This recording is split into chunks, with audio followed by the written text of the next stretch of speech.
It's kind of weird to think that in a large community of people whose hobby revolves around translation, that translation is nonetheless wildly misunderstood by a large number of those people, like to the point where statements like, "I support translators and not localizers" have become, well, a thing in general. Oh my god, and yet here we are. Japanese media can be consumed by anyone, and how you choose to consume it comes with pros and cons of varying nature.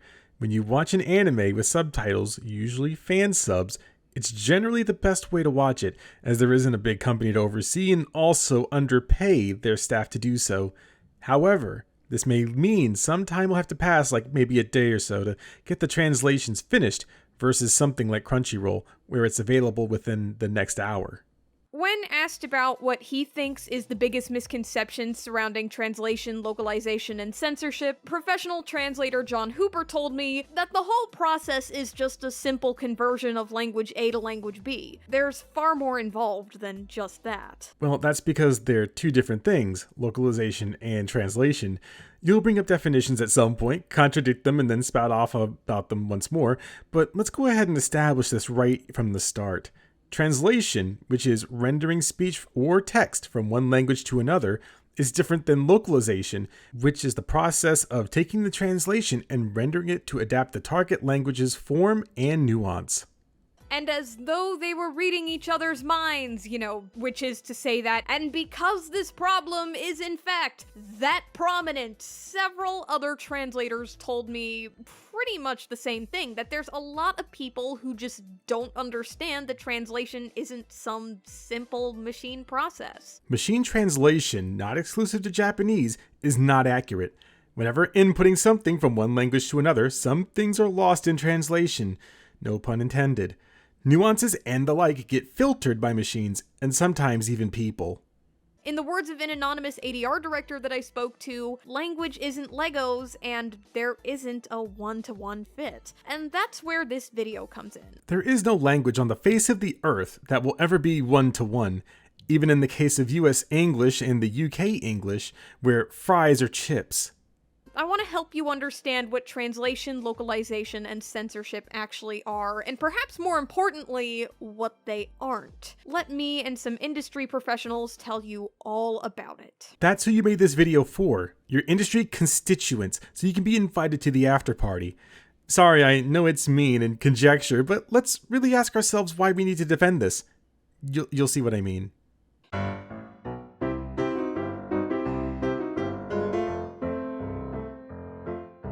Let's understand something a little bit off script right now. Translation, localization, and censorship, they don't have anything to do with you. These are all industry problems. And if the industry can't figure it out, then it's not you, the consumer, that has to suffer. It's them. They need to figure out something, not you. For this video's research, alongside reading and watching lots of material about this subject, I reached out to several professionals in the Japanese to English translation industry. Not all of them wanted to be named, but rest assured the names and/or tags of those who didn't want to be kept anonymous are in the description, and I encourage you to thank them all not only for helping me out with this video, but also for doing the work that they do, because, as you're about to find out, translation can often be an underappreciated and sometimes even thankless job. Well, tell that to Crunchyroll. Most people are pretty okay with localizers and translators when they're not messing things up. Anyways, I asked everyone a bunch of questions about their experiences in the translation industry, about their views on translation and the discourse around it, all sorts of stuff like that. There wouldn't be a discourse if you understood why so many people are upset about these companies rewriting things and replacing them maliciously, for lack of a better word. And it's thanks to their insights that I think I've been able to write what I'm hoping will be a good video to show to people who don't quite understand what translation is. Which, is a dressed up way of saying, oh my god, I'm begging you, watch this video, and ideally the ones on the end card too, before you make a complaint about translation again. Oh my god, I am so tired of this discourse happening every other week! Again, this wouldn't be a discourse if they knew how to do their job. And like you said, we're going to be arguing in bad faith through pretty much most of this, because you're the only ones that are right. The industry people. So with all that being said, let's go ahead and begin at the beginning, or more specifically, let's begin at where the heart of where most of the misunderstandings surrounding translation are.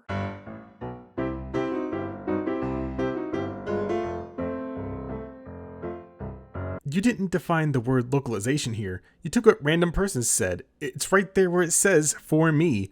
Localization is being bastardized in front of our eyes, and this quote is a testament to that. I don't think there is a single word that strikes fear in the hearts of Japanese media fans quite as effectively as localization. What a fun and often completely misunderstood word that is. No, it's not misunderstood. Also, your image is literally countered by examples of abused translations to make the word localization be viewed the way it is. Let's think for a moment about this image. What does it say to you about what weebs think and about what it really is? Well, it's because the top part is, while exaggerated, exactly what happens to Japanese media when localized for American or other places' audiences. It can be misunderstood if people see the negative effects of something in front of them, especially with more cases popping up to make people think this. But I'll get to that in a bit. So, what is it and why does it matter? And more importantly, what's its relationship to translation? The dictionary definition of localization is simply the process of making something local in character or restricting it to a particular place. And while that may sound like it's just a fancy way of saying that it means to anglicize something, in practice, it's actually a lot more broad than that. What do you mean more broad? It's very specific in its definition of what it is. If it were more broad, it would say something like to correct something or to change discriminately. If translation is trying to convert words from one language to another, then localization is converting the sentiment and ideas behind the words. Well, yeah, it's supposed to be that way. Nothing more, nothing less. When you veer off that path, you will get people up in arms quick. It's a key step in any translation process, and not something restricted to, say, Funimation and Crunchyroll. As a matter of fact, let me go ahead and say that one more time just because there's an alarming number of people who seem to think that localization is just something done to censor anime. If it's not done to censor, then why did key scenes in Nausicaa of the Valley of the Wind get taken out? Nearly 24 minutes of the film were cut from the international release, which left out very important world-building scenes. The VHS cassettes were the only affected media. All DVDs released worldwide, however, contained the original uncut Japanese version. Not only were the names changed in the movie from Nausicaa to Princess Zandra, but the posters and title are also completely different as well. Localization is a step in the translation process. Officially sourced translations will do it, and so will unofficial sources like fansubbers. If it's translated, then it's almost certainly been localized to at least some degree, and that's not a bad thing. That's an objective statement, yes. When you translate something to share with others, specifically when it comes to Japanese media, it will be localized because of there not being a one-to-one translation.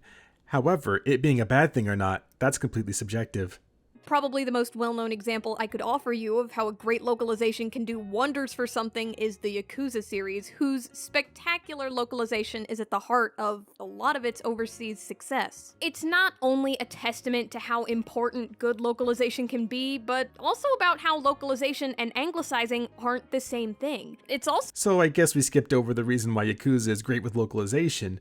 Don't worry, I'll cover the tracks for you. This link for PC Gamer, How Quality Localization Makes the Yakuza series Great, is a great read, and in the interest of time, I will share with you the main points you'll look for in it. So in the interview with PC Gamer, the localization producer Scott Strickhart spoke about the pitfalls of his job, but he also stated, until recently, we'd never started localization prior to the game being done in Japan, which was amazing, because we could just boot up every scene, every sub-story, every movie right in game. It even continues, to finish everything on time, localization now often begins before the original text is even finished. In some cases, Strickhart and his team make educated guesses at who is talking to whom, how far away speakers are from each other, and sometimes even their gender, the latter of which the form of address in Japanese can help with.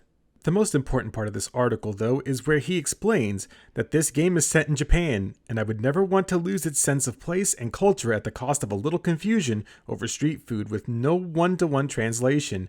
Maybe you'll even learn something from the game. Generally speaking, English is a more idiomatic language, so finding idioms that still match the intent of the Japanese dialogue without necessarily matching the line word for word is the touch of magic we bring to the game, in hopes of making it sound like good dialogue to the English ear. The last important part of the article says that there will always be instances in which a reference is so specific to its culture that fitting idioms just doesn't exist. Strickart says that even when a few Japanese puns are lost, there are enough ways in which the localization team can make up for it elsewhere. So good proof that comedy is generally where localization is at its most noticeable, and this goes double for jokes based on puns and wordplay. Obviously, the humor of the pun, especially, is going to be lost if you don't localize it, so translators will often try to use the Japanese as a base to put in a similar joke that'll still be funny and understandable for an English-speaking audience. Yeah, that's how you localize. So why is that so hard? Genuine question, by the way. And honestly, there's nobody better at coming up with puns than game translator Blick, who told me about this. The intent of jokes is to be funny, and laughter crosses language barriers. One example I've heard of is Nabeshin seeing a screening of the dub for Nerima Daikon Brothers. He complimented the ADR staff specifically for the fact that the audience laughed at the appropriate times. On the flip side, representatives from Kara were not pleased when the audience laughed at inappropriate times in a screening of the Evangelion 3.0 dub, which caused the movie to get completely redubbed for the home video release. Time for a story. From the events that happened in the time beforehand, this is the best account for people that were actually there. But if you were from Otakon 2013 in Baltimore, let me know if this is accurate from the movie showing side of things. So in Baltimore 2013, 3.0 has been out in Japan for a couple of months. Funimation has been working on the dub, and they're going to screen it in America at Otakon, one of the biggest anime conventions in America, in their biggest exhibit hall, which fits several hundred people. This was, as far as I know, the American premiere, a full 6 months before it hit actual theaters. There's a massive amount of hype for this, because as I said, 3.0 is completely divorced from the original series, and the rumors about it had completely reinvigorated the fandom to a fever fucking pitch. So the room is packed to the fucking gills at full capacity. So people come out, they intro the film, and the lights drop and it plays. And what follows is a fucking disaster. So I like 3.0. It's a movie that's willing to go completely fucking batshit, and it more or less threw out every scrap of existing canon it possibly could in one of the most active attempts at audience antagonization it possibly could. But that's the problem. It actively antagonizes the audience. It starts with a 20-year time skip and all the characters berating Shinji, and refuses to explain anything for almost an hour of its runtime. And the crowd fucking loses it. There's cheering, there's laughter, there's groans, people shout, "What the fuck?" to massive applause. Most of the people in that room were watching it for the first time, and they were getting the both barrels treatment, so there was an extremely high level of energy for a movie screening. So we get to the end of the first act, and Kaworu comes into the film for the first time, and this is where the wheels really come off the bus, because Funimation, at its core, still has a bit of the by fans for fans ethos going on, and its staff were all anime nerds, and shipping Kaworu and Shinji is one of the old classic ships of anime fandom. They'd been handed an official work from the original creator of Evangelion, where the subtext of their relationship had been amped almost to text.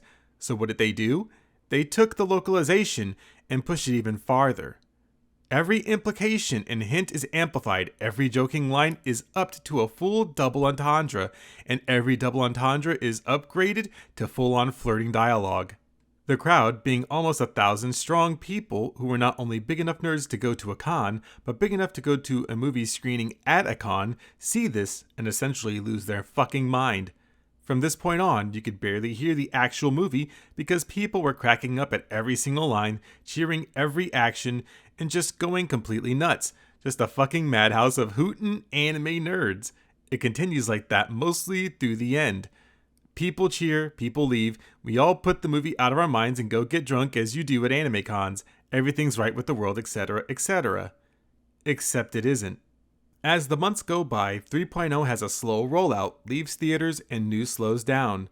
The first home release date in America blows by, no release. Second one blows by, no release. People start asking questions and answers are really cryptic. People are wondering, why the fuck isn't it out on Blu-ray yet? Japan has had it for almost a year now. After a few leaks and a public announcement comes out, a picture starts to form. Funimation is delaying the release because they're working directly with Kara to ensure, quote, a better translation, end quote. and as such are retranslating and redubbing the entire movie from scratch, because it turns out there was somebody actually from Kara itself at the screening at Otakon, and witnessing the crowd reaction had mortified them. The film was supposed to be taken seriously, you see, and witnessing an entire room losing their fucking mind with laughter at what was supposed to be a serious film had set off every alarm bell in this person's head. I don't know if anyone tried to explain to them that Americans generally react more animatedly at the movies, or that the crowd at that particular showing was a unique experience, but if they did, it did work. Kara latched on to the liberties taken with the localization as the reason, decided that people didn't take the movie seriously because the translation wasn't precise enough, that enough care wasn't taken with the project, and changes had to be made. Kara brought in their own translators and took a direct hand in the new dub of 3.0 and had to approve every single line, every single delivery, and every single change. Funimation tried to push back but could get zero ground, and almost all the localization was stripped out in favor of a dry, clinical direct translation. The home release of 3.0 in the West eventually didn't land until 2016, a full 3 years after the movie came out because of this. Ever since, Kara has been extremely hands-on with any and all translation of their work, which includes the Netflix dub. This has the same translation team Kara brought on for the 3.0 dub, and it's full of absolutely bizarre choices that make no sense in English, like referring to the singular character of Shinji Ikari as the first children, and cutting out all of the memorable ad-libs from the first dub. What's actually happening here with Kaworu is that in the original Japanese episodes, all of his lines have a large amount of ambiguity that you can't really translate directly into English. This is where localization is extremely important. You need to look at the context of his character and decide which choices make more sense. But since Kara doesn't trust localizers anymore, they mandated a translation that maximizes ambiguity at the cost of not sounding like anything an English speaker would ever say. While you may chalk this up to conjecture, you probably still can, but there were people with at least secondhand experience that can confirm that it was, quote, extremely wild, end quote, and that recently Tiffany Grant has also commented that Kara supervised them very closely on her Facebook fan group, which might count as additional evidence. So what's the importance of all of this reading, you might ask? Well, don't worry, because that'll become relevant here in the next parts of the video. Anyways, I'm telling you all of this because I think it's really important to understand that localization is the translation element that allows anything to be translated. And that includes words and phrases that don't really have a go-to English equivalent. And while words like honorifics and tsundere might be the first thing you think of when you hear this, you might be interested to hear that this also includes a lot of words that seem as commonplace as hi, but that's a whole other can of linguistic worms. Remember that one-to-one thing from earlier? Yeah, it's pretty much that. So then, if localization can be so important, then why does it freak so many people out? Why are there so many people so horrified by localization, even though it goes hand in hand with translation, to the point where they insist on supporting translators and not localizers? Because when generally speaking about anime or Japanese media as a whole, people know localization as what companies like Funimation, Crunchyroll, Viz Media, or whoever are, due to the varying degrees of differences, some more extreme than others. Well, in addition to the fact that obviously there's a lot of people who don't really have a firm grasp on what localization is and isn't, it's extremism. While 4Kids is the extreme, they served a whole different purpose, being a family-friendly production company for the youth. To many, it was their first introduction to anime. More specifically, it's 4Kids, an entertainment company that dubbed several anime in the 90s and early 2000s, which includes, but obviously isn't limited to, a lot of the most popular anime from the time. But despite the fact that they haven't been relevant in about a decade, that doesn't stop people from constantly bringing them up in debates about translation, no doubt because of how unforgettable a lot of their creative choices were. You look kind of down, Ash. Huh? Have a donut. That always cheers me up. Pika pika! These donuts are great! Jelly-filled are my favorite! Nothing beats a jelly-filled donut. Those scenes weren't good then and they aren't good now. Also, no one really brings them up since, for the most part, people have moved on and we have nothing like these scenes. At least not anymore. Besides, those scenes in particular, especially the jelly-filled donut ones, are what memes are made of.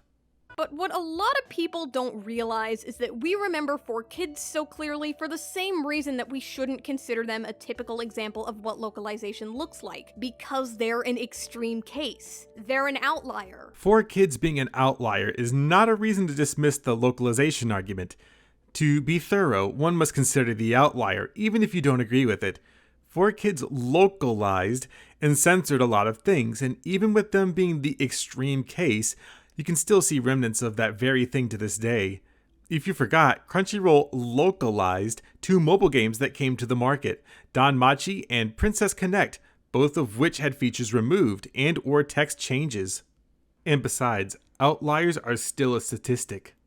In fact, I think they would only loosely qualify as localization since the primary goal of 4Kids' work was never to preserve the original, it was to make it palatable to a young American audience, which means conforming to the rules of American TV, which, in case you don't know, can be very strict in what is and isn't allowed if you want to maintain a certain rating. There were raunchier anime out in America at the time of 4Kids, and some that weren't.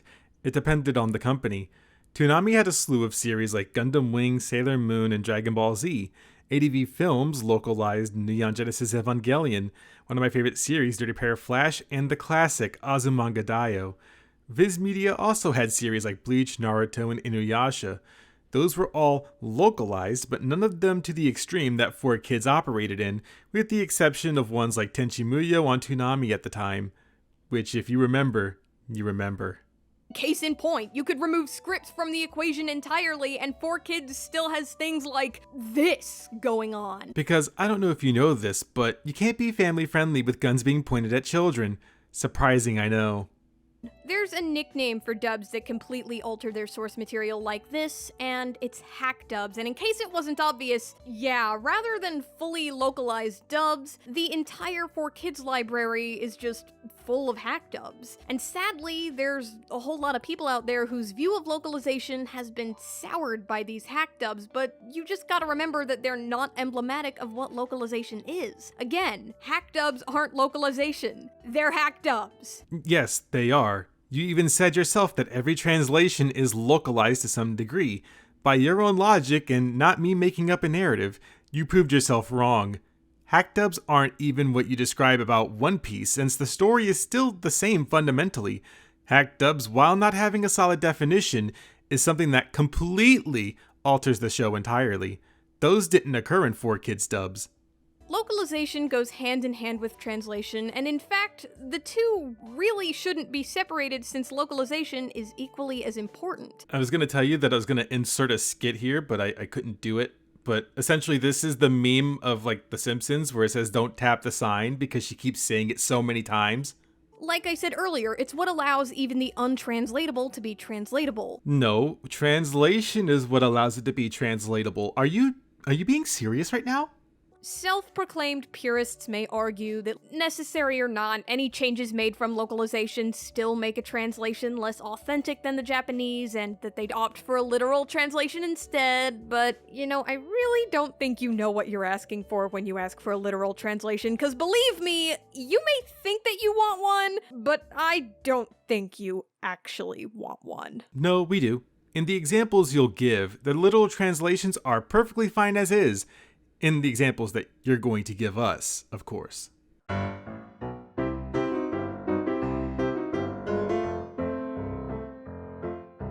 Oh great, another random quote. I guess we're pulling those out of our ass for some reason. I could ask a random person to give their take on literal translation and I'd get my own snazzy quote. Just watch.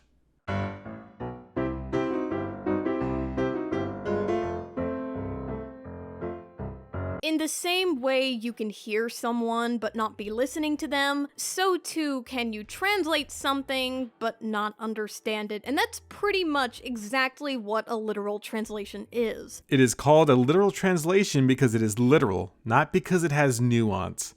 Let's look at an example. A few months after Google Translate launched in 2006, one optimistic journalist wrote, "One day, people will only need to know a single language for access to everything on the internet. A service like Google Translate is a great start to that end." The year is currently 2020, and YouTube videos where people put text through Google Translate a handful of times and then post the wacky results are pretty much their own subgenre. He didn't say Google Translate was accurate, he said in the future, and a service like this, you couldn't even read over your own script for this?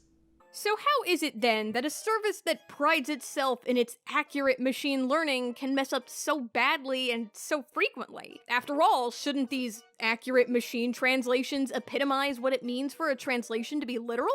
Again, when I searched, Google never said it was accurate in translation, so I could be misled, but they have a section telling them how to improve their translations. Just food for thought if you looked.